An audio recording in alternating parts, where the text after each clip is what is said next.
Hello everyone, कैसे आप लोग। उम्मीद करता हूं कि आप लोग अच्छे होंगे और पढ़ाई भी अच्छे से कर रहे होंगे। पढ़ाई कर रहे हैं ना आप लोग। चलिए, पढ़ाई अच्छे से हो रही होगी।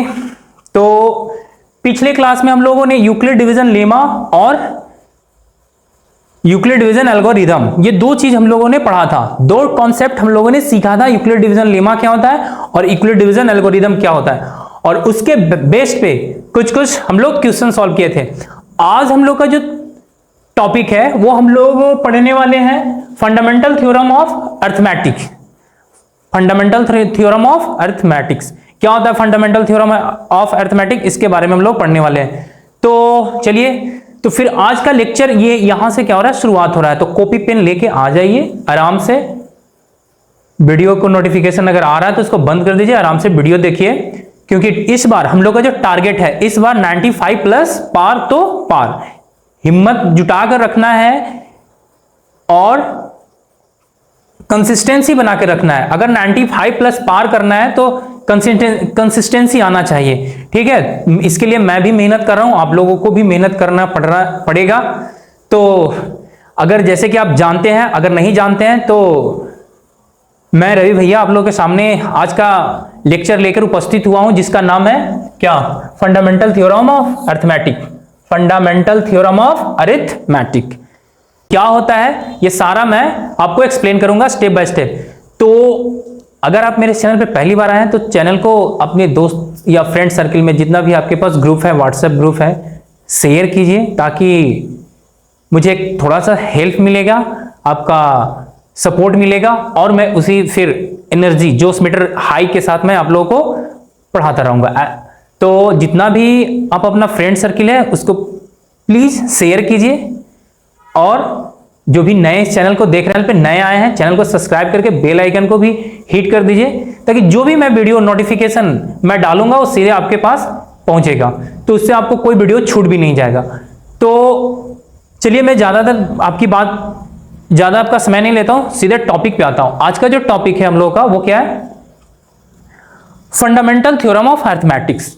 Fundamental theorem of arithmetic. Fundamental theorem of arithmetic क्या होता है, इसके बारे में हम लोग को पढ़ना है। देखिए, fundamental theorem of arithmetics.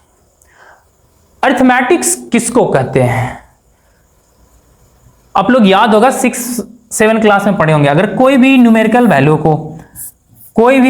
Value को अगर उसको हम फंडामेंटल मैथमेटिकल ऑपरेशन से अगर हम जोड़ देते हैं, फंडामेंटल मैथमेटिकल ऑपरेशन करने के बाद प्लस एडिशन, सब्ट्रैक्शन, मल्टीप्लिकेशन और डिवीजन, ये कोई भी फंडामेंटल मैथमेटिकल ऑपरेशन है, ये 4 फंडामेंटल मैथमेटिकल ऑपरेशन है। अगर इस चारों फंडामेंटल मैथमेटिकल ऑपरेशन से किसी भी हम नंबर को जोड़ देंगे तो अरिथमेटिक कहलाता है। ये क्या कहलाता है, अरिथमेटिक कहलाता है। ये आप लोग पिछले क्लास में पढ़े होंगे। हम लोग को यहां क्या पढ़ना है, fundamental theorem of arithmetic. Fundamental theorem of arithmetic ये क्या होता है, फंडामेंटल थ्योरम ऑफ अरिथमेटिक ये क्या होता है। तो देखिए, ये क्या होता है फंडामेंटल थ्योरम ऑफ अरिथमेटिक्स। ध्यान से कॉपी पेन निकाल लीजिएगा और आराम से इसको लिखिएगा।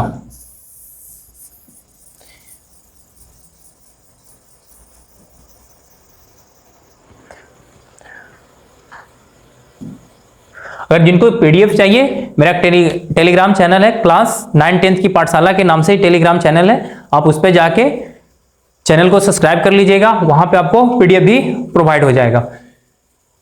लेकिन मैं तो कहूंगा कि वीडियो को पॉज करके ऑन द टाइम लिखिए, और लिखने के बाद आप उसको रिवीजन कीजिए, आसानी होगा। देखिए क्या कहता है फंडामेंटल थ्योरम ऑफ अरिथमेटिक्स, कहता है every composite number. Composite number पता है ना, कंपोजिट नंबर क्या होता है, जिसका मोर देन 2 फैक्टर हो। मोर देन क्या हो, 2 फैक्टर। करने का मतलब है जैसे 12 एक कंपोजिट नंबर। तो ये 12 नंबर किस किस से कटता है, तो 12 1 से कटता है, 2 से कटता है, 3 से कटता है, 4 से कटता है, 6 से डिविजिबल, और फिर 12 से। तो ये देखिए, ये 12 का क्या हो गया, फैक्टर हो गया। जो 12 को जिस नंबर से डिवाइड करें, अगर वो 12 पूरा कंप्लीटली डिविजिबल हो जाए तो हम कहेंगे कि ये क्या है, उसका फैक्टर है। क्या है, फैक्टर।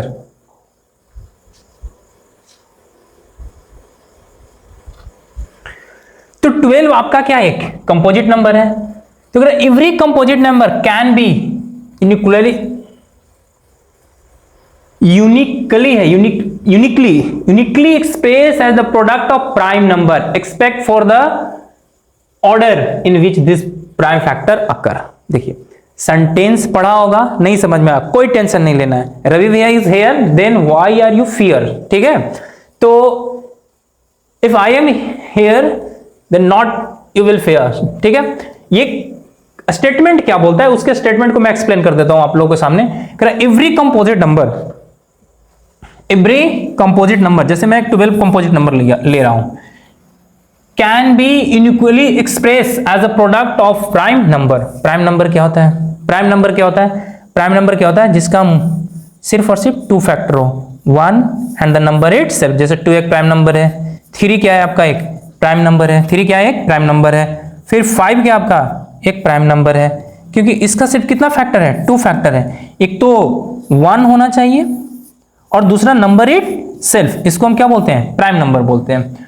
तो अगर कोई भी कंपोजिट नंबर है, जैसे 12 एक कंपोजिट नंबर है, तो इस 12 को इसका हम प्राइम फैक्टर करेंगे। प्राइम फैक्टर कैसे करते हैं देख लीजिए।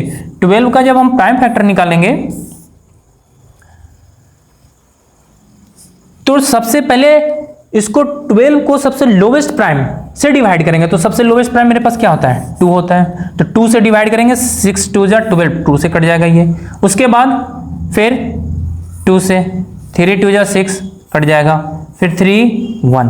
यानी अगर हम 12 का फैक्टर करने जाएंगे, देखिए ये इसका एक फैक्टर ये है और ये इसका क्या, 12 का प्राइम फैक्टर है। 12 का प्राइम फैक्टर क्या है, 2 है 3 है, 2:2:3। ये 12 का क्या हो गया, प्राइम। ये 12 का क्या हो गया, प्राइम फैक्टर। 12 का प्राइम फैक्टर कौन कौन है, 2 और 3।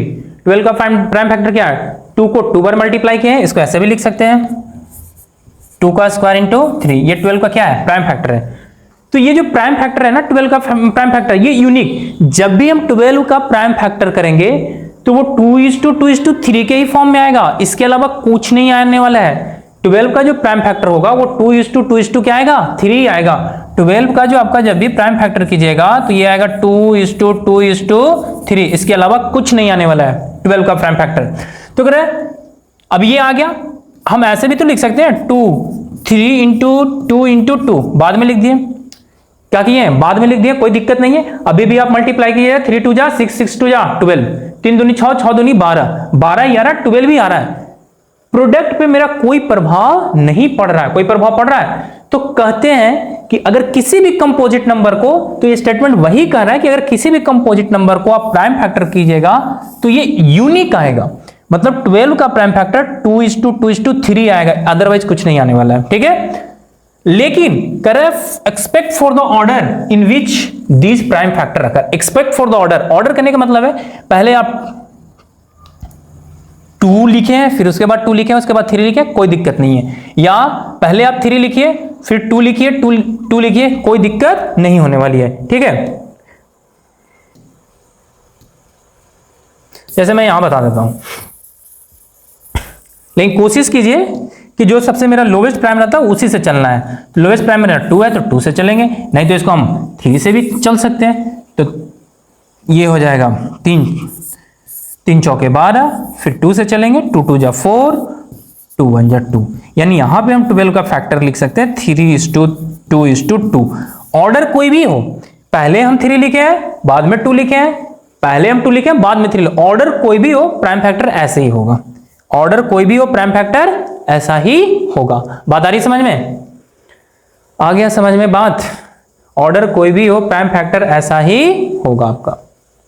समझ में आया प्राइम फैक्टर का क्या फंडामेंटल थ्योरम होता है कि किसी भी हम प्राइम नंबर, कंपोजिट नंबर को, सॉरी प्राइम नंबर नहीं, किसी भी कंपोजिट नंबर को उसके प्राइम फैक्टर के रूप में लिखने जाएंगे तो वो एक यूनिक प्राइम फैक्टर होगा। मतलब 12 को एक खास तरीके से लिखेंगे। एक और नंबर मैं लेता हूं, जैसे देखिए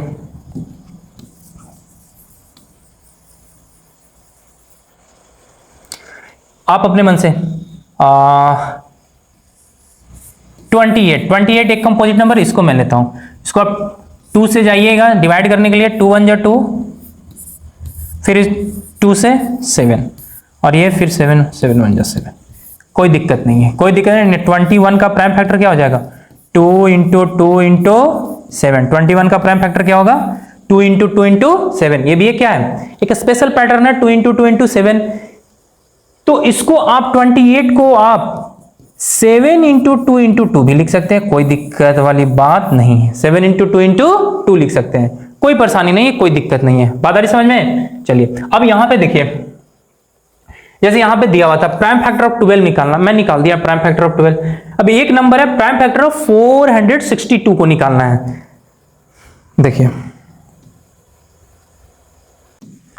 कॉन्सेप्ट समझ में आ रहा है? नेक्स्ट जो कर रहा है कि 462 को प्राइम फैक्टर कीजिए, तो करते हैं इसको प्राइम फैक्टर। प्राइम नंबर से पहले देखिए, सबसे पहले सोचा कीजिए क्वेश्चन सॉल्व करते समय सबसे पहले आप लोवेस्ट प्राइम से चला कीजिए।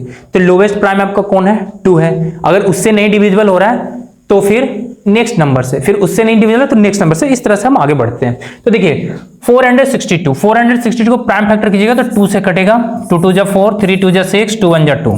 ठीक है, अब ये 2 से नहीं कटने वाला है, क्योंकि नियम होता है जिसके यूनिट प्लेस पे 2 4 6 8 हो, 0 हो, वही कटता है। लेकिन यहां 1 आ गया। अब इसको जोड़ के देखिए, 3 2 5 6, ये 3 से कटेगा। 3 से कटेगा क्योंकि आपको पता है डिजिट सम अगर 3 से कटे रहा है, अगर किसी भी नंबर का डिजिट सम 3 से कटेगा तो वो पूरा नंबर 3 से डिविजिबल होगा। तो इसका डिजिट सम 3 से कट रहा है, 3 1 4 4 2 6। काटिए इसको, 7 21, फिर 7 21, फिर ये लगेगा 7 से 11, और फिर ये 11 1 जा। देखिए ये एक ऐसा नंबर है, जरा देखिए ये 462, जरा ध्यान से इसको देखिए, इसको अब ध्यान से थोड़ा देखिए। 462 एक ऐसा नंबर है जिसको अगर हम प्राइम फैक्टर करते हैं, क्या करते हैं इसको? अगर हम इसको प्राइम फैक्टर करते हैं तो इसका 4 प्राइम फैक्टर मिल रहा है, 2 3 7 11, 2 3 7 11, इसका 4 डिफरेंट प्राइम फैक्टर आया है। तो इसको आप 462 को आप ऐसे भी लिख सकते हैं, 11 7 3 2। कोई परेशानी वाली बात नहीं है, कोई दिक्कत नहीं है, क्योंकि ऑर्डर चेंज होने से उसका प्राइम फैक्टर नहीं चेंज हो रहा है। प्राइम फैक्टर अभी भी 11 7 3 2 ही है। 462 462 का जो प्राइम फैक्टर आ रहा है वो 11 7 3 2 ही आ रहा है। बात आ रही समझ में? तो ये है प्राइम फैक्टर का कॉन्सेप्ट। अब हम लोग नेक्स्ट आगे चलते हैं। ये समझ में आ गया ना? अब आगे चलते हैं, ठीक है, क्योंकि आज क्वेश्चन करवाना है। देखिए ये मेरा क्वेश्चन है और ये कह रहा है कि ये दिखाना है कि ये मेरा क्या है, गर्मी बहुत है, मेहनत लग रहा है, ठीक है, तो मेहनत लग रहा है तो आप लोग भी से ये गुजारिश है कि अपने दोस्तों के साथ इसको शेयर कीजिए, मैक्सिमम से मैक्सिमम दोस्तों के साथ इसको शेयर करके पहुंचाइए और चैनल को सब्सक्राइब कीजिए। मेहनत तो कर रहा हूं मैं, आप लोग भी थोड़ा सा हमको सपोर्ट कीजिए। So that each of the following is a composite number. देखिए ये दिया हुआ है, अब इसको हमको दिखाना है कि कंपोजिट नंबर है। कंपोजिट नंबर क्या होता है मैं आपको बताया हूं, इसको आप सॉल्यूशन करने जाइएगा तो ये 5:11:13 प्लस का 13 है, ठीक है, 13 प्लस का क्या है 13 है। अब देख रहे हैं यहां भी 13 है, यहां भी 13 है, 13 कॉमन निकाल लीजिए। 13 जब कॉमन निकालिएगा 5:11 प्लस का 1 आएगा। 5:11 प्लस का क्या आएगा 1। 13 यहां से हो जाएगा 11 5 जब 55 एक हो जाएगा। इसको और इक्वेट करके लिखेगा 13 इंटू कितना हो जाएगा 56, यानी आप 13 इंटू 56 लिख सकते हैं ना। अब देखिए 13 ये तो 2 फैक्टर है, तो ये तो 2 हो गया फैक्टर, तो आप कहिएगा कि सर कंपोजिट नंबर कहां से आया, ये तो 2 फैक्टर है, ये तो प्राइम नंबर हो जाएगा। एक सेकेंड,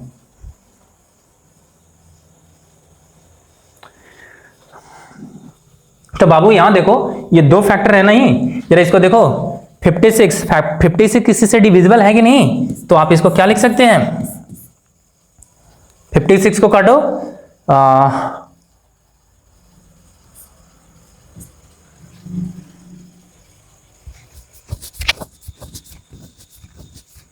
एक सेकेंड,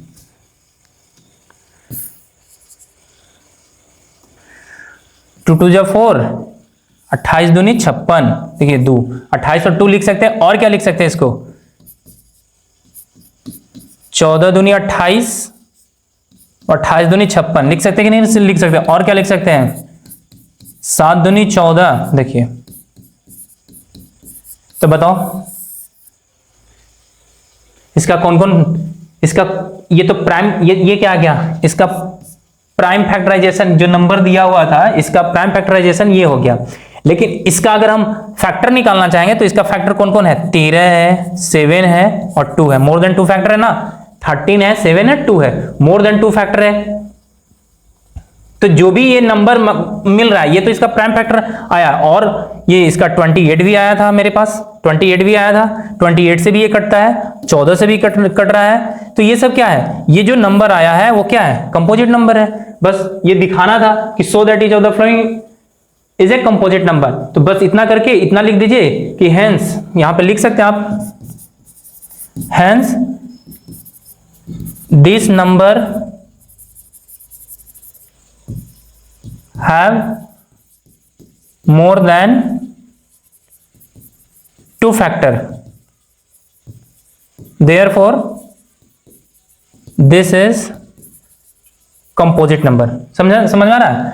उसी तरह से एक क्वेश्चन मैं दिया हूं, आप इसको सॉल्व करके, इस नंबर को सॉल्व करके उसका आंसर आप हमको कमेंट में बताइएगा। ये मैं दिया हूं, इसको आपको सॉल्व करना है और कमेंट्स में बताना है। चलिए नेक्स्ट स्लाइड पे चलते हैं। ये देखिए, ये एक बहुत ही जनरलाइज क्वेश्चन है। जनरलाइज, अगर दिख नहीं रहा हो तो मैं आपको बता दूं, ये फंडामेंटल थ्योरम और अर्थमेटिक का ये बहुत ही इंपॉर्टेंट और जनरलाइज क्वेश्चन है। ये क्वेश्चन क्या कहता है जरा देखिए, करा so that any number of the form of 4 to the power n, कोई भी नंबर 4 के पावर n में हो, वेयर जहां n जो हो वो बिलोंग्स टू, सॉरी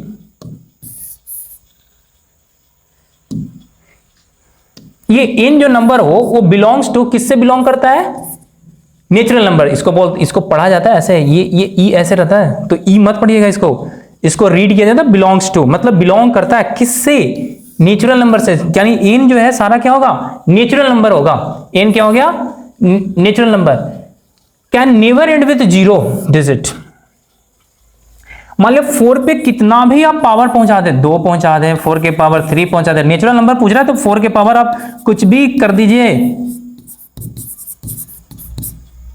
10 भी कर दीजिए, टू इन्फिनिटिव तक कर दीजिए, कुछ भी कर दीजिए आप इसका, 4 के पावर आप 10 ही क्यों नहीं लिख दीजिए? इसका जो यूनिट डिजिट आएगा वो कभी भी 0 के बराबर नहीं आएगा। यूनिट डिजिट कभी भी इसका 0 के बराबर नहीं आएगा। ये हमको प्रूव करना है कि किसी भी 4 पे पावर n आने पे, 4 के पावर n आने पे जो कभी भी ये इसका यूनिट डिजिट जो होगा वो 0 नहीं होगा। यूनिट डिजिट 0 नहीं होगा। तो देखिए बहुत आसान है इसका, 4 के पावर n है, ठीक है, प्राइम फैक्टर कीजिएगा 4 का तो 2:2 का पावर n आएगा, और इसको जाइएगा तो 2 का स्क्वायर पावर n आएगा, और जब जाइएगा 2 का पावर, सॉरी 2 का पावर 2n ये आएगा, 2 का पावर 2n आएगा। अब देखिए 2 का पावर 2n आएगा। अब बताइए जब हम इसको प्राइम फैक्टर किए हैं तो 2 आ रहा है। अगर इसमें 5 आता तो हम 5 2 जा 10 करते और इसका कोई भी पावर तो यूनिट डिजिट 10 आता, लेकिन 5 तो है ही नहीं, तो जब 5 नहीं है तो हम कैसे, किसी भी आप 2 का पावर लिखिएगा तो कभी भी 0 नहीं आएगा। तो अगर ये 5 आता है इसके फैक्टर में तो हम मान सकते हैं, लेकिन 5 तो आया ही नहीं, तो क्या होगा? तो जो 2 का जो 4 का जो प्राइम फैक्टर होगा, फंडामेंटल थ्योरम ऑफ मैथमेटिक्स है कि जो 4 का जो प्राइम फैक्टर होगा, प्राइम फैक्टर सिर्फ और सिर्फ क्या होगा? 2 होगा, जो यूनिक होता है। जब 2 होगा सो हम कह सकते हैं सो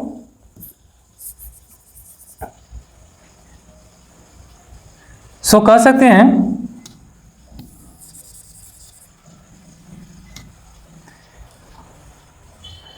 सकते हैं द नंबर 4 के power n never end with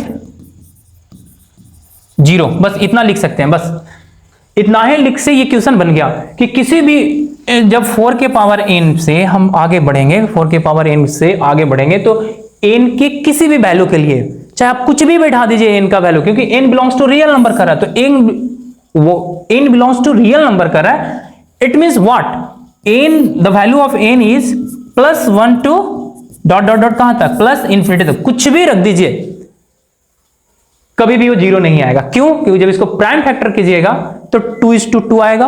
और अभी आपने पढ़ा कि किसी भी कंपोजिट नंबर का हम प्राइम फैक्टर करते हैं तो वो यूनिक होता है। क्या होता है? यूनिक, मतलब दूसरा उससे नहीं लिख सकते। अगर हम इसको 2:5 के फॉर्म में आता तो हम 5 2 10, तो यूनिट प्लेस पे 10 आता है, लेकिन 2:5 तो हम लिख ही नहीं सकते हैं क्योंकि इसका प्राइम फैक्टर यूनिक होता है।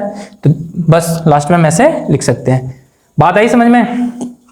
उम्मीद करता हूं कि ये आ रहा होगा समझ में, तो आप अपने दोस्तों के साथ शेयर भी करते रहिए इसको। अब अब है यहां पे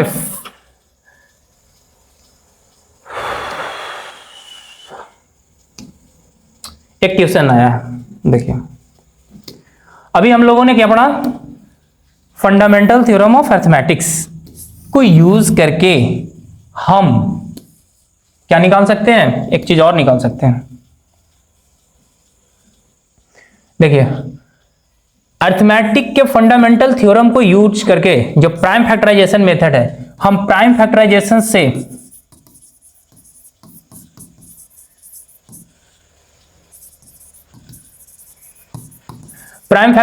से हम किसी भी HCF निकाल सकते हैं और LCM निकाल सकते हैं। ये दो चीज आराम से निकाल सकते हैं। प्राइम फैक्टराइजेशन से क्या निकाल सकते हैं? HCF और LCM। प्राइम फैक्टराइजेशन मेथड से क्या निकाल सकते हैं? HCF और LCM। ऐसे HCF और LCM निकालने का बहुत तरीका होता है। एक होता है प्राइम फैक्टराइजेशन मेथड और आपका दूसरा होता है long division method. Long division method. HCF और LCM निकालने का दो तरीका। एक HCF निकालने का ये तरीका है, प्राइम फैक्टराइजेशन मेथड यूज कीजिए, ये वाला मेथड यूज कीजिए, और दूसरा है लॉन्ग डिवीजन मेथड। मैं दोनों से बता देता हूं, मैं दोनों से आप लोगों को बता देता हूं ताकि जो आपको आसानी लगे वो एग्जाम में आप अप्लाई कर सकते हैं। देखिए, एग्जाम में एक बाउंडेशन कंडीशन होता है। अगर एग्जाम में पूछे find the LCM and HCF of this number by using prime factorisation method, तब आप सिर्फ और सिर्फ किसके साथ जाइएगा? प्राइम फैक्टराइजेशन मेथड के साथ जाइएगा। अगर वो सिर्फ ये बोले find the HCF and LCM of this number, तो इस सिचुएशन में what ever you have learn the concept, जो भी आपको कॉन्सेप्ट आता है, आइदर आपको प्राइम फैक्टराइजेशन मेथड अच्छा लगता है, you must go for this. अगर आपको लॉन्ग डिवीजन मेथड अच्छा लगता है, आप उसके साथ जाइए, कोई इशू नहीं है, कोई नंबर नहीं कटेगा। ठीक है?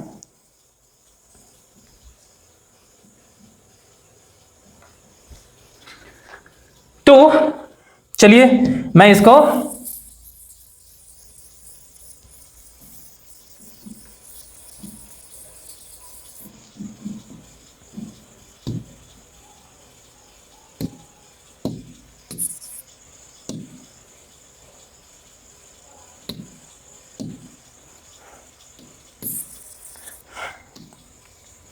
तो पहले हम LCM निकालते हैं। LCM of 126 and 156 by using कौन सा? Prime factorisation method. तो 126 को प्राइम फैक्टर से यूज करेंगे। तो देखिए, 2 से काटिए इसको, 6 दूनी 12, और फिर इसको आप 3 से काट सकते हैं। 3 दूनी 6, 21 63, फिर 3 से काटिएगा, 7 21, फिर 7 1 7। ठीक है? दूसरा है आपको 156, 2 से काटिए, 7 दूनी 14, 8 दूनी 16, फिर 2 से काटिए, 3 2 6, 9 दूनी 18, फिर आप इसको 3 से काट सकते हैं, 13 दिया 39, फिर ये आपको 13। यानी आप देखिए 126 का प्राइम फैक्टर किए तो 126 का प्राइम फैक्टर 2:3:3:7 आता है। ठीक है? दूसरा है 156 का प्राइम फैक्टर कीजिएगा तो इसका आ रहा है 2:3:13 ये आ रहा है, ठीक है। ये प्राइम फैक्टर आया है। अगर आपको एलसीएम निकालना है, जरा ध्यान से देखिए, एलसीएम निकालना है तो इसको आप कॉमन कीजिए पहले। हो गया? और कोई कॉमन हो रहा है? नहीं कॉमन हो रहा है।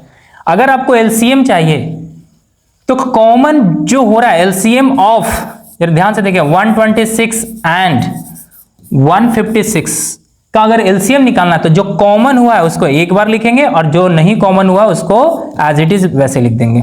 जैसे 3 नहीं है 3 लिख देंगे, 7 नहीं है 7 लिख देंगे, इसमें 2 नहीं था 2 लिख दिया, एक 3 आ गया, 13 आ गया। तो ये इसका क्या आ जाएगा? एलसीएम आ जाएगा। देखिए कॉमन है, जो कॉमन लिए हैं 2 2 1 टाइम लिखेंगे, 3 3 1 टाइम लिखेंगे। जो कॉमन नहीं है 3 कॉमन नहीं है, 3 एक बार और आएगा, 2 एक बार और, 7 तो है ही नहीं तो कॉमन तो 7 आया, 2 एक बार और 13। अब इसको आप मल्टीप्लाई कीजिएगा तो इसका एचसीएफ एलसीएम कितना आता है? 3 2 6, 18, 18 दूनी 36, 18 दूनी 36, 36 और 13 सते 91, 13 सते 91। इसको मल्टीप्लाई कीजिए, 6 1 जा 6 और 3 1 जा 3 और ये हो जाएगा 3 1 जा 3 और ये हो जाएगा 9 6 9 6 54, 9 6 54, 54 और 54 और 3 कितना होता है? 57 के साथ करिए आएगा 5 और 9 3 27, 27 और 5 7 5 32, 32 76 इसका आंसर होगा। कितना होगा? 32 76।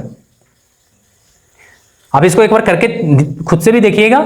6 1 जा 6, 3 1 जा 3, ठीक है, और 9 6 54, 54 और 3 57 के साथ करिए आएगा कितना? 5 और 9 3 27, 7 5 12 32, 32 76। इसका एलसीएम कितना आएगा? बस इसका एचसीएफ निकालना है। सीएफ ऑफ इसका एलसीएफ ऑफ निकालना चाहते हैं तो कॉमन है उसको एक बार लिखेंगे, जो नहीं कॉमन है उसको एज इट ली।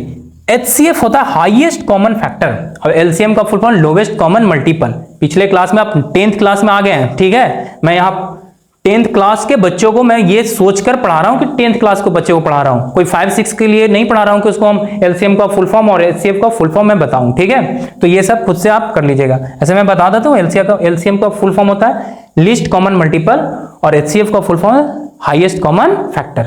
तो यहां देखिए 126 है, 156 है, इसका जो आपको एचसीएफ होगा तो जो कॉमन है बस उसको लिख देना है। तो कॉमन क्या और इसको मल्टीप्लाई कीजिएगा तो 6। तो एचसीएफ ऑफ 126 एंड 156 आ जाएगा 6। एचसीएफ वो नंबर होता है जो ये 6 को 126 को डिवाइड कीजिएगा, 6 से 126 को डिवाइड कीजिएगा, पूरा पूरा कट जाएगा। 6 से 156 को डिवाइड कीजिएगा, पूरा पूरा कट जाएगा। और एलसीएम वो नंबर होता है कि 126 से डिवाइड करके कट जाएगा, 156 से इसको डिवाइड कीजिएगा, पूरा पूरा कट जाएगा। ये भी वही कॉन्सेप्ट है। और यहां क्या होता है, ये नंबर गिवन नंबर को ये एचसीएफ काटता है। एचसीएफ मतलब हाईएस्ट कॉमन फैक्टर 6 है, जो ये दोनों में कॉमन फैक्टर मतलब इन दोनों को काटने में कौन कॉमन आएगा तो 6 दोनों को काट सकता है। लीस्ट कॉमन मल्टीपल, जब इन दोनों को मल्टीपल करते जाइएगा तो जो पहला नंबर जो लिस्ट नंबर होगा 32 76 होगा, जो लिस्ट है ऐसे आपको, और ये बढ़ते जाएगा 32 76 का आप जितना करते जाएगा इसका मल्टीपल आएगा। तो ये क्या है आपका एलसीएम और एचसीएफ। उम्मीद करता हूं कि आप लोगों को समझ में आ रहा होगा एलसीएम और एचसीएफ क्या होता है, कैसे इसको निकाला जाता है by using fundamental theorem of arithmetics या प्राइम फैक्टराइजेशन मेथड। अब देखिए इसको मैं लॉन्ग डिवीजन मेथड से बताता हूं। बहुत गर्मी है रे बाबा, तुम लोग ना ये क्या किया करो शेयर, ठीक है, वीडियो को किया करो शेयर, ताकि ज्यादा से ज्यादा लोगों को भी दिखाया करो, अपने दोस्तों के साथ भी शेयर करो, खुद ही मत पढ़ लिया करो सब, ठीक है। अब देखो यहां 126 और 156 है, इसको हम लॉन्ग डिवीजन मेथड से कैसे करते हैं, कुछ नहीं करते हैं, जैसे उसको लिखे थे वैसे इसको लिख देंगे साथ में, ठीक है। जो लोवेस्ट प्राइम पकड़ाएगा उससे 2 से मेरा लोवेस्ट प्राइम होता है, दोनों काटेंगे, कटेगा ठीक है, नहीं कटेगा आगे बढ़ते जाएंगे। कटेगा कितना, 6 दूनी 12, 3 दूनी 6, ये क्या हो गया,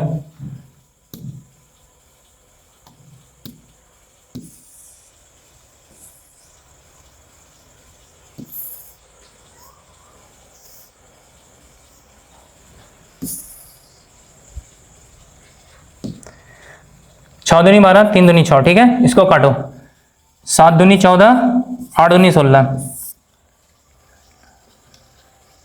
फिर इसको काटो कितना से, 2 से काट सकता है, 63 तो कटेगा नहीं, लेकिन ये कटेगा, ये कटेगा, कितना आएगा ये,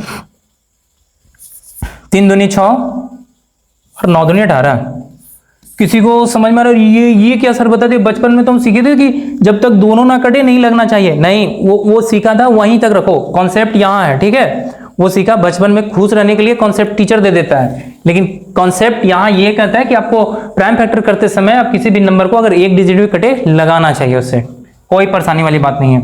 यहाँ 3 से काटो, ये एक 21 तिया 63 कट जाएगा और 13 तिया 39 कट जाएगा, फिर यहाँ तुम 7 से लगा सकता है, 7 तिया 21 और ये 13 कटेगा ही नहीं। अब देखो यही आया, जरा देखो एलसीएम, इसका एलसीएम आप इसका लिखिएगा, एलसीएम ऑफ 126 एंड 156 का एलसीएम आप लिखिएगा तो यही है 2:2:3:7:3:30, यही है ना, 2। आप इसको गुना कीजिए, 3 दूनी 6, 6 दूनी 12, बरसते 84 और 13 तिया 39, देखिए वही आएगा, 9 चौको 36 के 6, कैरी कितना आएगा 3, 9 8 72 और 4 12,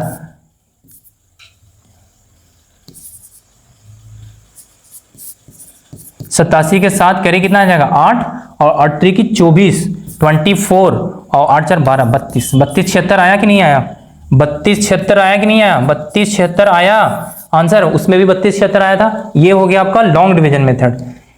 एचसीएफ कैसे निकलेगा, चलो आपने तो बोला भैया एलसीएम निकालना तो सिखा दिया, अब एचसीएफ निकालना सिखा दो, तो देखो कुछ नहीं होता है। एचसीएफ निकालना मैं पीछे यूक्लिड डिवीजन लेमा में सिखा है ना, एचसीएफ निकालना कि नहीं सिखा है, एचसीएफ निकालना सिखा ना, 2 नंबर का एचसीएफ कैसे यूक्लिड डिवीजन लेमा से निकलता है, जो बड़ा नंबर रहता है उसको हम लेके चलते हैं। यूक्लिड डिवीजन लेमा में तो यही तो सिखा है कि जो बड़ा नंबर रहता है 126 और 156, तो इसमें बड़ा नंबर कौन है 156, इसको हम किससे डिवाइड कर देंगे 126 से। यूक्लिड डिवीजन लेमा में यही ना कर रहे थे, यूक्लिड डिवीजन लेमा से हम लोग क्या सीखे हैं एचसीएफ निकालना, और फंडामेंटल अरिथमेटिक थ्योरम से हम क्या सीखते हैं प्राइम फैक्टराइजेशन से किसी भी नंबर का एचसीएफ और एलसीएम निकालना। मेन कॉन्सेप्ट यही है। देखो एक बार में लगेगा 126, देखना 6 ही आएगा, ये 0 हो जाएगा, ये कितना हो जाएगा 3 हो जाएगा, कट जाएगा 126।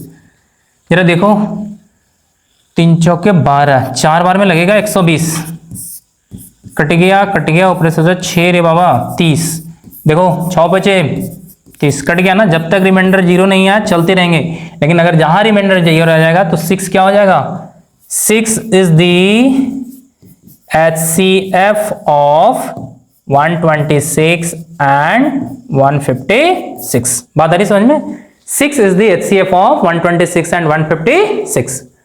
क्लियर है, बात समझ में आ रहा है, चलो मजा आ रहा है, इंटरेस्टिंग लग रहा है ना लेक्चर, आगे पढ़ते हैं। अब देखो एक बहुत ही इंपॉर्टेंट थ्योरी है, कॉन्सेप्ट कह लो, थ्योरी नहीं, ये बहुत अच्छा कॉन्सेप्ट है, इसको सीखना बहुत जरूरी है। देखो देखो ये कॉन्सेप्ट क्या कहता है, तो यहां ये कह रहा है कि व्हेन 2 नंबर आर गिवन, जब 2 नंबर आपको दिया हुआ हो and their HCF and LCM are given, और उसका एचसीएफ और एलसीएम दिया हुआ हो, देन कहता है product of the 2 number is equal to product of the LCM and HCM. ठीक है, शांति से ऐसा क्वेश्चन बनाने के लिए आता है, पूरा इत्मीनान से पढ़ेंगे, और इसमें आपको टाइम बचाना है। ऑब्जेक्टिव क्वेश्चन पूछ रहा है ना आजकल सीबीएसई, तो ऑब्जेक्टिव क्वेश्चन के पॉइंट ऑफ व्यू से ये बहुत जरूरी है, तो इसमें इसको आपको क्या करना है, टाइम को सेविंग करना है, ये कॉन्सेप्ट यूज करके। कहते हैं मान लीजिए कोई नंबर दिया हुआ है ए और बी, कोई नंबर दिया हुआ है ए और बी, मान लीजिए इसका ए बी का एलसीएम कुछ आता है x और एचसीएफ कुछ आता है y, ठीक है। तो तो अकॉर्डिंग टू दिस स्टेटमेंट कहता है कि दो product of two number is equal to product of their LCM into HCF, product of their LCM into HCF. अब जरा यहां कॉन्सेप्ट वाली बात देख लो, कॉन्सेप्ट क्या कहता है। भैया आपने तो ये बता दिया, लेकिन इसका यूज कहां है, कैसे इसका यूज करेंगे, क्वेश्चन कैसे सॉल्व होगा भैया इससे। तो देखो क्वेश्चन कैसे सॉल्व होगा भैया, जरा यहां देख लो। इसमें आपको क्या पूछेगा, जरा यहां ध्यान से देखो। कितने क्वांटिटी का रिलेशन है, बताओ कितने क्वांटिटी का रिलेशन है। अरे क्वांटिटी नहीं समझते, कितना नंबर दिया होगा, एक फर्स्ट नंबर है, सेकंड नंबर है, ये उसका एलसीएम और ये उसका क्या है, एचसीएफ है। तो टोटल 4 क्वांटिटी है। कितना क्वांटिटी है, 4 क्वांटिटी है। 4 क्वांटिटी में कोई भी आपको 3 दिया रहेगा। क्या कितना दिया रहेगा, 3। एक पूछ लेगा। मान लो आपको ये सेकंड नंबर दिया हुआ है, एलसीएम एचसीएफ दिया हुआ है, तो ए पूछ ले, तो ए पूछ लेगा तो क्या होगा, कौन सा इसमें रॉकेट साइंस है, कौन सा इसमें रॉकेट साइंस है, नहीं बनेगा। जो शुरू से लेक्चर देख रहा होगा स्टार्टिंग से, उसी को समझ में आएगा। नहीं तो अगर बीच से स्किप करके कोई आया होगा, भैया का क्लास चालू हो गया, चलो पढ़ लेते हैं, वैसे नहीं पढ़ाई होता बुआ, कंसिस्टेंसी होना चाहिए, ठीक है। यहां पे देख लो, अब यहां पे देखो ए निकाल, अगर बी निकालना हो तो अब ये याद नहीं करना है कि भैया ने ये बताया इसको याद कर ले, रटना नहीं है, रटना ये याद होना चाहिए। ये याद होगा, सारा चीज बन जाएगा। अगर हमको एक्स निकालना हो तो वाई कर देंगे, अगर हमको वाई निकालना हो तो एक्स कर देंगे। कोई भी 4 क्वांटिटी में से कितना दिया रहेगा, 3 आपका गिवन रहेगा, एक पूछ लेगा। जैसे यहां देख लो, एक क्वेश्चन मैं लेके आया हूं, यहां देखो, ध्यान से देखो क्या कर रहा है इसको।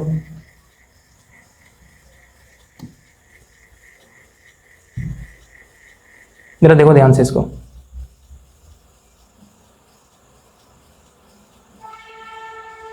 देखो क्वेश्चन कर रहा है कि 252 और 598 का एचसीएफ दिया हुआ है कि 18 है। अब अगर एलसीएम निकालो इसका। अगर तुम ये कॉन्सेप्ट नहीं सीखे होगे तो कैसे जाओगे एलसीएम निकालने के लिए, तुम भागोगे प्राइम फैक्टर के पास। तब तक जो अगर ये कॉन्सेप्ट सीखा होगा बच्चा, वो तो आराम से करेगा। अरे भैया 2 नंबर दिया हुआ है, 2 नंबर दिया हुआ है और उसका एचसीएफ, और हमको पता है कि प्रोडक्ट होता है एलसीएम का, तो 2 नंबर दिया 52, इसको ढंग से लिखते हैं यार, 5252 इंटू 598, ये 2 नंबर दिया हुआ है। एचसीएफ इसका 18 दिया हुआ है, तो एलसीएम निकालना है।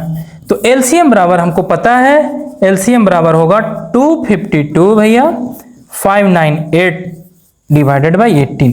जो इसको सॉल्व कर लेगा वो उसका आपका क्या हो जाएगा, एलसीएम। अब मैं भी इसको सॉल्व मैं ही करूंगा, तुम लोग खुद से इसको काटो, ठीक है। और काट के कितना इसका एलसीएम आता है, कितना इसका एलसीएम आता है, हमको कमेंट बॉक्स में हमको इसका आंसर चाहिए, ठीक है। जो भी देख रहा है आराम से इसको सॉल्व करो, मैं बता दूं एलसीएम। ये कॉन्सेप्ट देखो, कॉन्सेप्ट इतना ही था, बाकी का क्या है, कैलकुलेशन है। कैलकुलेशन आना चाहिए, ठीक है। 10th क्लास में हो, अगर नहीं आता है तो फिर बहुत दिक्कत है, फिर बहुत दिक्कत है। कोई हवाई कोई सोच लोगे कि मैं एकदम लास्ट के 4 मंथ में बोर्ड 95 प्लस पार, भूल जाओ 95 प्लस पार, 60 प्लस पार करना मुश्किल हो जाएगा। मैं बता देता हूं, जो भी इधर उधर से देख के आते हो ना वीडियो, 4 महीना में 95 प्लस पार, वो उसके लिए होता है बच्चा जो शुरू से पढ़ते हुए आता है, जिसको सारा कॉन्सेप्ट पता है, बस उसको रिवीजन चाहिए। 4 महीने में क्या हो तो 2 महीना में पार कर लेगा। लेकिन जो पहली बार आया हो ना, अभी कॉन्सेप्ट सीख लो, ठीक है। चलो ये समझ में आया नहीं आया, कमेंट करके हमको बताना इसको क्या कितना आंसर आता है, ठीक है। तो चलो नेक्स्ट पे चलते हैं हम लोग। अब देखो, अब क्या है पंटर लोग, यहां से तुम्हारा असली परीक्षा स्टार्ट होता है। देखो गिवन नंबर रहता है, उसको बनाना बहुत आसान होता है। वर्ड प्रॉब्लम में ना बहुत सारे स्टक कर जाते हैं, आप देखे होंगे बचपन में। आप ये काम करो, अगर आपको टेस्ट करना हो ना वर्ड प्रॉब्लम का, 4-5 के स्टूडेंट से वो एक वर्ड प्रॉब्लम दो बनाने के लिए, ऐड का, जिसमें ऐड करना हो, और एक सिंपल ऐड कर दो। तुम देखेगा ना ऐड बहुत जल्दी कर देगा, लेकिन जब वर्ड प्रॉब्लम को पढ़ के ऐड करना हो तो उसको हालत खराब हो जाता है। उसको नहीं पता कि वर्ड प्रॉब्लम को पढ़ के करते कैसे हैं, कौन सा अप्लाई करते हैं, इसको ऐड करना है, मल्टीप्लाई करना है, डिवाइड करना है, सब्ट्रैक्ट करना है, उसको समझ ही में नहीं आता है। अगर वो समझ गया वर्ड प्रॉब्लम, अगर कोई बच्चा वर्ड प्रॉब्लम बनाने के लिए समझ गया, समझो कि उसको कॉन्सेप्ट क्लियर हो गया, उसमें कोई भी प्रॉब्लम नहीं है। तो यहां देखो ये क्या है, find the largest number which divide 245 and 1037 leaving remainder 5 in each case. ये क्या है, एक नंबर है वर्ड प्रॉब्लम का, ठीक है। ये वर्ड प्रॉब्लम कैसे सॉल्व होता है, क्या करेंगे इसमें, अब इसमें हमको ऐड करेंगे, सब्ट्रैक्ट करेंगे, मल्टीप्लाई करेंगे, डिवाइड करेंगे, क्या करेंगे, या एचसीएफ निकालेंगे या इसका एलसीएम निकालेंगे या परसेंटेज निकालेंगे। ऐसे परसेंटेज का तो क्वेश्चन है ही नहीं वर्ड प्रॉब्लम। ये इसमें हमको करेंगे क्या, ये दिया find the largest number which divide 245 and 1037 leaving remainder 5 in each case. क्या करेंगे, बहुत लोग रट लिया है कि भैया इसको क्या करेंगे ना, इसका एचसीएफ निकाल देंगे, ठीक है। इसका क्या करेंगे, एचसीएफ निकाल देंगे। रटना नहीं है, देखो रटना नहीं है, क्वेश्चन को रटना नहीं है, कॉन्सेप्ट समझना है। क्या करना है, कॉन्सेप्ट समझना है। मैं आप लोगों को नेक्स्ट क्लास में, इस क्लास में नहीं, नेक्स्ट क्लास में इसका कॉन्सेप्ट दूंगा, कोई भी छोड़ेगा नहीं इस कॉन्सेप्ट को। मैं ऐसा कॉन्सेप्ट दूंगा कि एचसीएफ और एलसीएम का कोई भी नंबर नहीं, कोई भी वर्ड प्रॉब्लम का क्वेश्चन नहीं छूटेगा कि कब एचसीएफ निकालना है, कब एलसीएम निकालना है, कोई भी क्वेश्चन नहीं छूटेगा। तो बिल्कुल भी स्किप मत कीजिएगा। नेक्स्ट जो मैं वीडियो लाऊंगा उसमें ये इसका पूरा पहले कॉन्सेप्ट दूंगा, उसके बाद ही इसको सॉल्यूशन को लेके आऊंगा। मैं इसको पीपीटी में क्यों लेके आया, ताकि ये रहे कि आपको इस टाइप का क्वेश्चन को कैसे बनाया जाता है। वीडियो लंबा हो जा रहा है, मैं कोशिश कर रहा हूं इसको 30 मिनट्स के आसपास लाने का, 30, 35, 45 तक लेके आने का कोशिश कर रहा हूं कि आप लोग को भी आसानी हो चीजें को शॉर्ट टर्म में सीखने के लिए, और मुझे भी थोड़ा सा परेशानी कम हो लंबा वीडियो रिकॉर्ड करने से। क्योंकि मैं देखता हूं कि बहुत सारे लोग क्या हो जाते हैं, मैथ को इंटरेस्टिंग में बोरिंग लगने लगता है इनको। तो थोड़ा सा रिफ्रेशमेंट हो, हर एक आपको 45 मिनट पर रिफ्रेशमेंट की आवश्यकता पड़ती है। आप जाइए 5 मिनट 10 मिनट टहल के आइए, फिर आप पढ़ने के लिए बैठिए। होता है सबको। देखिए पढ़ाई में कंसिस्टेंसी, अगर बैठने आप आ गया, आपको बैठना, कंसिस्टेंसी आप बैठने के लिए बना लिए, तो फिर आपको कोई भी एग्जाम क्रैक करने से नहीं रोक सकता है, ठीक है। पहले आपको आराम से बैठना है, पहले 4-4 घंटा 5-5 घंटा बैठना है। अरे क्यों 45 मिनट पे आपको ब्रेक चाहिए, अरे कंसिस्टेंसी होना चाहिए ना, उस पर ध्यान आना चाहिए। तो 5 मिनट पे आप मोबाइल निकाल के देखेंगे, 10 मिनट पे आप कुछ और करेंगे, इंस्टाग्राम फेसबुक, दूर रहिए, बिल्कुल दूर रहिए। अगर टारगेट है आपको CBSE 95+, then you avoid this types of things, okay. तो इसका कॉन्सेप्ट मैं नेक्स्ट वीडियो में दूंगा जरूर। मैं इसका कॉन्सेप्ट नेक्स्ट वीडियो में दूंगा। नेक्स्ट वीडियो में आप लोगों को आना होगा, ठीक है। तो मैं ये फिर से एक बार आप लोगों से ये रिक्वेस्ट करता हूं कि अगर मेरे वीडियो पसंद आ रहा है तो दोस्तों के साथ शेयर करो, और अपने दोस्त लोग को भी बताइए कि हाँ ऐसा एक भैया हैं जो हमको मैथ्स में हेल्प कर रहे हैं, और ये उनका चैनल है। चैनल का क्या नाम है, क्लास 9-10 की पाठशाला। अब क्लास 9-10 की पाठशाला सर्च करोगे, जो आएगा वो मेरा ही चैनल आएगा, ठीक है। तो फिर आज के लिए बस इतना ही, फिर मिलते हैं नेक्स्ट वीडियो में इसका कॉन्सेप्ट के साथ। किसका concept, how to solve word problem of HCF and LCM. ये नहीं एडिशन, सब्ट्रैक्शन, मल्टीप्लिकेशन, डिवीजन नहीं, ये तो बाद में पढ़ चुका होगा तुम लोग। एचसीएफ एंड एलसीएम, ठीक है। तब तक के लिए बाय, खुश रहो, मस्त रहो, आराम से पढ़ो, कोई टेंशन नहीं है। रवि भैया is here, then why are you fair, ठीक है। Not fair, you not fair, I am take responsibility, then I can do it.